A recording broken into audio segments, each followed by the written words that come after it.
Hello and welcome back to the channel. Welcome back to the Bob Dylan Deep Dive.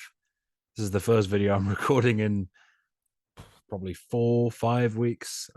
It's been a busy time. You'll have seen, hopefully, that the 1974 songs video has just gone up.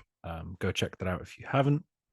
Um, and we are hoping, I am hoping, I should say, it's all on me. It's all my fault that things are going to come into a bit more of a rhythm again here with the uploads, and heading straight back into the Bob Dylan deep dive, picking up where we left off with Desire, from 1976. Of course, another one of Dylan's most acclaimed albums, opening on one of his most acclaimed ever songs in Hurricane, which I think is definitely worth the hype it's given. You, of course, get throughout this album Scarlett Rivera's expert violin, which gets a lot of praise, and I don't really think it's ever more stellar than on this track. It's the song is a perfect combination of being one of his most, well, probably his most powerful political statement since the mid 60s, whilst also featuring a stellar arrangement that makes the 8.5 minutes feel really like nothing. And then in the two hole, you get Isis, which is a pretty interesting story song. I think Dylan's vocal here, in particular, commands attention, which I think has been a trend in the 70s, that his voice has really been sounding really great throughout the decade. I've always really liked the perky Mozambique.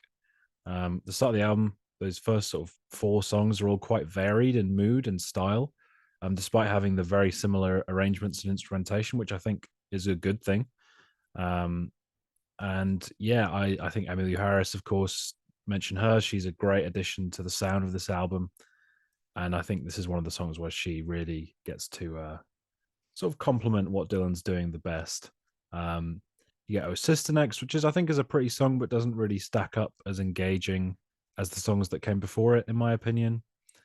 And then you get the much derided Joey, which, you know, the song that most people consider to be this album's one stumbling block from true top tier Dylan status. And its biggest crime, I think, is that it really outstays its welcome. If it wrapped itself off with another short verse after that second chorus, I could easily call it a song that fits pretty well on the album. But at 11 minutes, it's no Sad-Eyed Lady of the Lowlands, it's no Desolation Row, not even close. I don't think many people are going to dispute that fact. Um, it's not bad. It's just sort of a shame that it made the album at the expense of the brilliant Abandoned Love, which, if that was on this album, we'd be talking little bit differently about it. All his closest friends were black men verse is particularly awkward and clunky, given the fact that this song lands on the same album as Hurricane, which of course is this quite progressive song in a lot of ways. Um, and yes, by the end of the song, the chorus gets really stale, and yeah, no need for it to be so long. It's not bad, but it's okay, and that's my take on Joey. Um, Romance in Durango, though, is a nice step up. It's still not one of my favorites on the album. And the sheer length of a lot of these songs, I don't think helps them. Some of them do feel like they just ramble on and on a bit, which is a shame because the sound, like I said, of the album is really strong. Um, and also that sort of variety that you get in terms of tempo and feel of the first few songs is kind of gone by this point. There's a lot of mid-tempo songs by this point in the album, and 56 minutes with 9 songs, it does is a slight it's a slight stumbling block. I say slight because I still really like this album, and there's really nothing to fault with the instrumentation. I like Black Diamond Bay. It brings it back in with a bit of a different tempo, and I think the melody Dylan uses here is pretty unique to the song. Um, and I think there are the best songs on this album really do stick with you, sort of melodically. Um, And then you have Sarah, which closes the album on a really brilliant note. And I think is the comfortable standout of a fairly patchy side too. Another song with a memorable chorus, but this one leans more into being a bit more anthemic and pained, and actually feels a more akin to Blood on the Tracks in a lot of ways. Um, and then the one song that I've just realized I forgot to talk about is One More Cup of Coffee, which is my favorite on the album. And it has been for some time, and I stand by it. Emmylou sounds incredible with Dylan, and Rivera's contribution gives it a really mystical atmosphere. Very simple lyricism here that works really well. Like your heart is like an ocean, mysterious and dark. Just very effective, but very simple as well. One of Bob's most catchy melodies in this song as well. It just sticks with me. And yeah, that's my favorite on the album. And on the whole, I wouldn't call this one of Dylan's lyrical masterpieces, aside from the opening track, Hurricane. In fact, there are issues to be had with the songs he picked. You know, given the songs that he omitted and the album's sheer length, given that, especially in the middle, there's a lack of variety and mood and tone. That said, while it is a bit of a stumbling block for me, um, I think the rest of the package is pretty damn strong.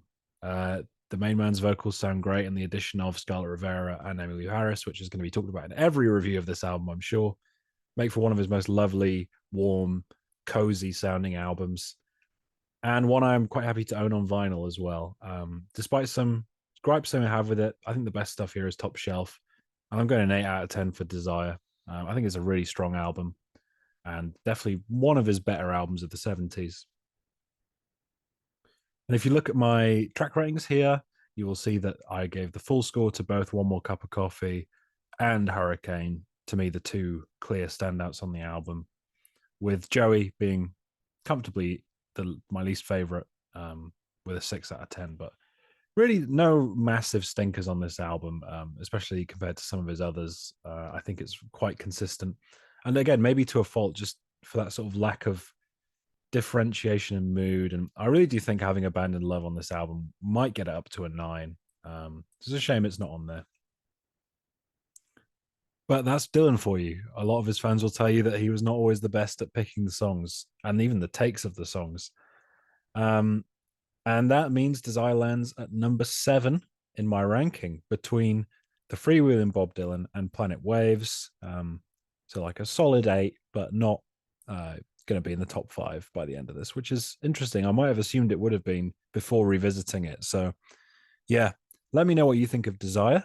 I would like to hear what your favorite songs on it are, and maybe what your Dylan ranking is looking like thus far. Thank you very much for watching, and hopefully I will catch you soon.